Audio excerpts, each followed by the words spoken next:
Alright, so look at this. This is the exact keyboard.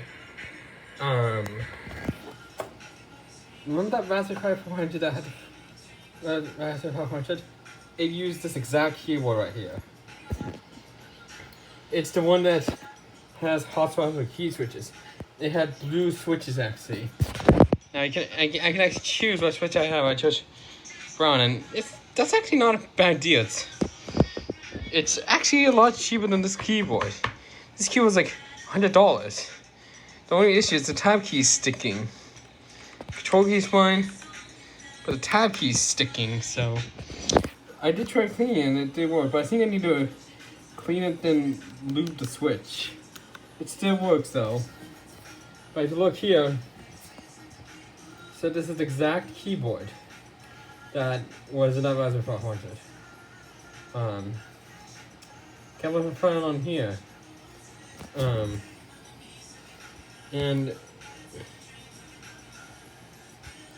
I did save those exact key switches commands in this container. I know this there is, but that's because the original boy had that, buddy. But this one that had green text on it. And yeah. If you want to get the quietest keyboard in clear, put it in brown switches.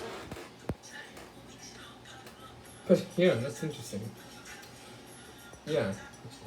And also, a few times, the internet has went out in here before. They went out twice.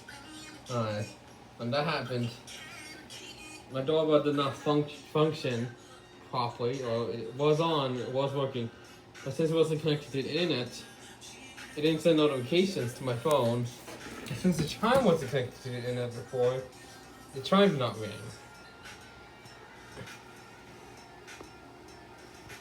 Yeah. Yeah, I know my desk is a bit of a mess right now, but I need to clean up. Plus, my trash bin's full. So, it's kind of interesting that I found the exact keyboard that was in that Raspberry 400. Yeah.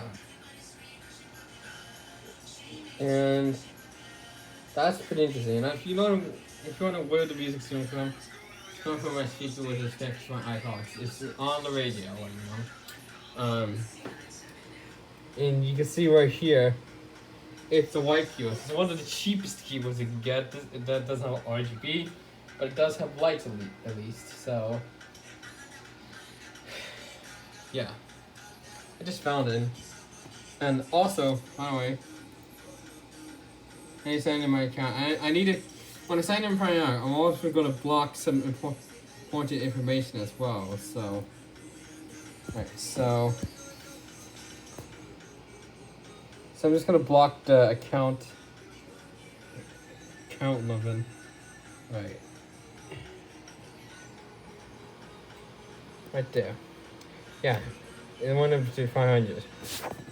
So I can't show you any more of that because it's my personal bank account, so I don't want you to know my information.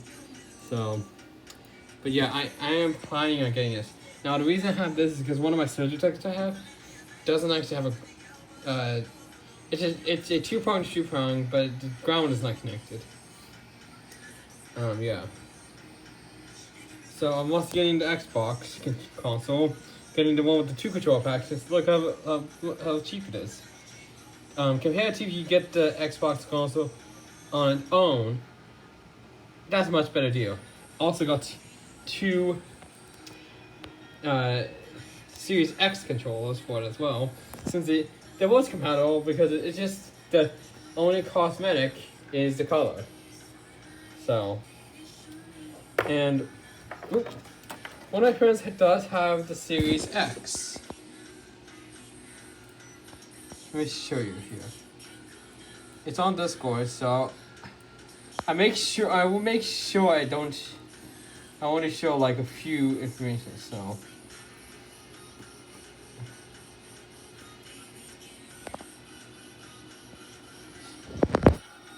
yeah, I'm gonna kind of cover it up there.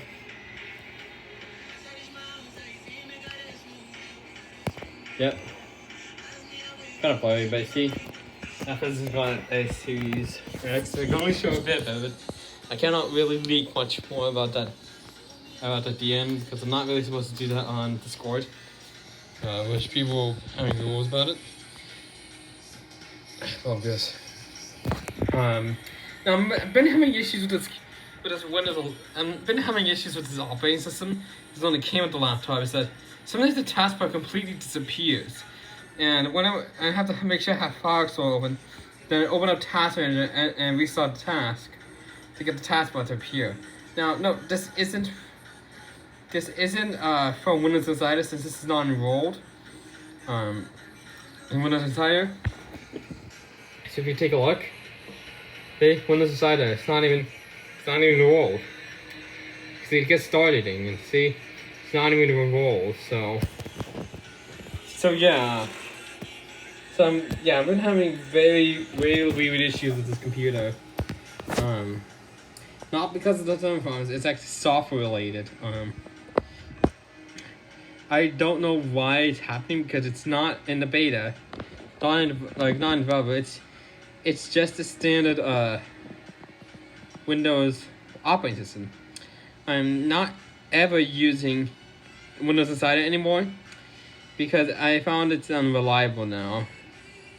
So yeah, and yeah. Come on. And so I just opened up the Oculus software and an update came up. So I'll update it.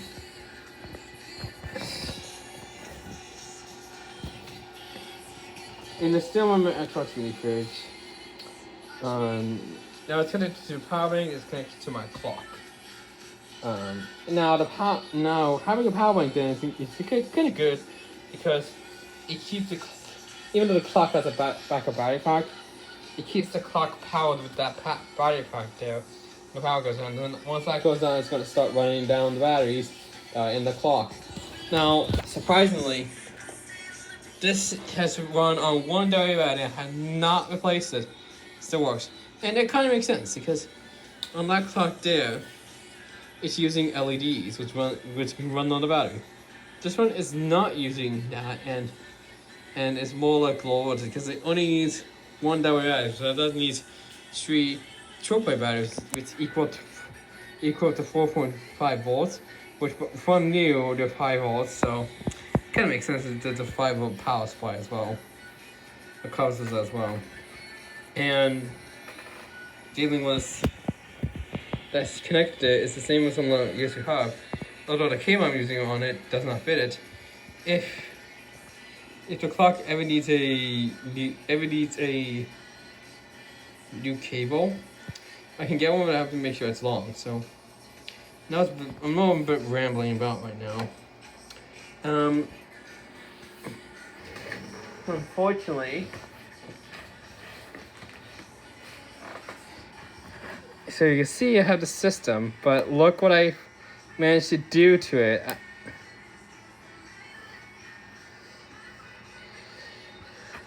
So we installed the operating system on this, and it's not even booting up anymore. I have bricked it. I bricked it entirely. I bricked it, so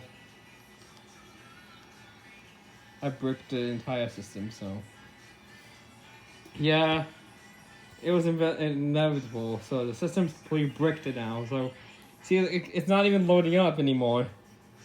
So I managed to brick it.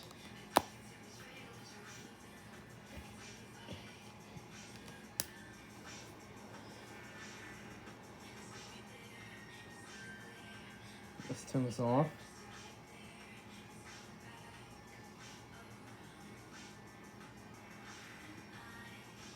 Yeah, it's completely bricked. It's not the problem with the screens, it's actually completely bricked. So if I try to go to God mode 6, and God mode 9, I mean, so you can see that it is fine. It's very dim for some reason. Alright. And I'll turn this off again. Holding the power button, it's taking a while.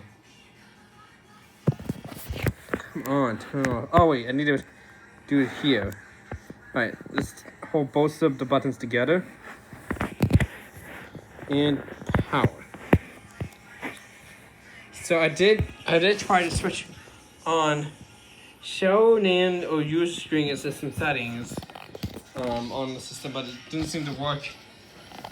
It didn't seem to work at all. So if I disable it and press start, I'll show you what happens.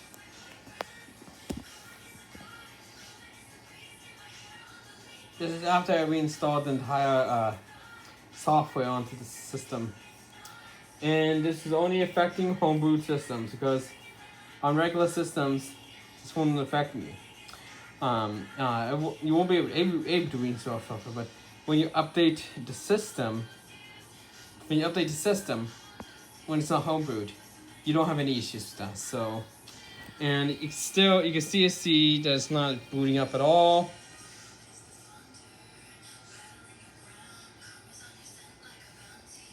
Now, a few times I haven't gotten that error message, but the NAND.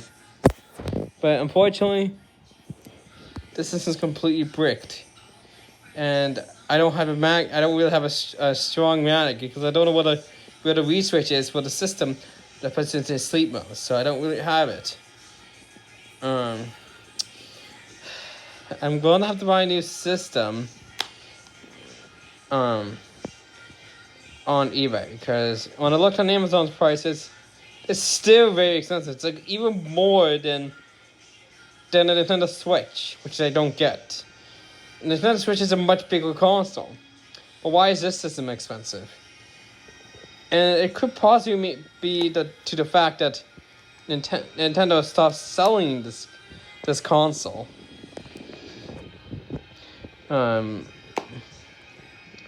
Yeah, and I already removed my game card and the micro SD card from this. And yeah, I'm gutted right now. Now, no, I did not really. I don't think I lose the game files on the game card, but I think I lost the game files on the system because it was on the SD card already. And even if I kept the files on it, which I really waste, is that on a new system, it's going to create new home management based on the SD card. And the games will not appear. So, unfortunately, I don't know what I'm going to do with this. So, yeah. Yeah, I don't know what to do with it now. It's completely bricked, and I have no use for it now. So, yeah. And that's gonna be it this video, and yeah. So I also found the same keyboard that was in the Raspberry Pi pointed. So hope you guys enjoy.